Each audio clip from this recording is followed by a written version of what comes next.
Alright, here's video of the Mazak quick turn 450. It's a short bed, Air Chuck 20-inch with a 7.2-inch through bore.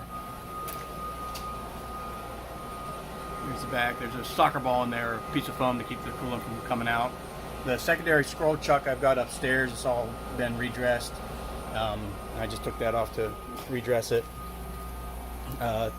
Tailstock goes back and forth like it should. I've got the weight covers off because I'm cleaning out the chips. Here's the weight covers. Here's the piece that goes in the side of the tailstock. And we'll just move the axes around a bit. So there's your Z.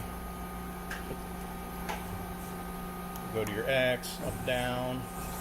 Do a tool change.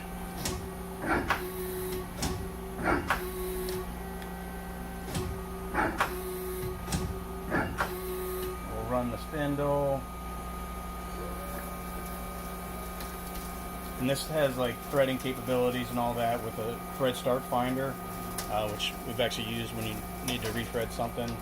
I'll go ahead and turn the coolant on and try not to spray myself.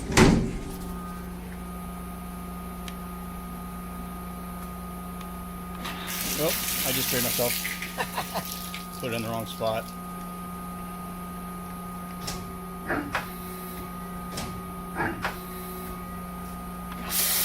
There you see, the coolant works. Yeah, and it's got, you know, a chip conveyor and all that fancy horse crap. And that's about it. All right.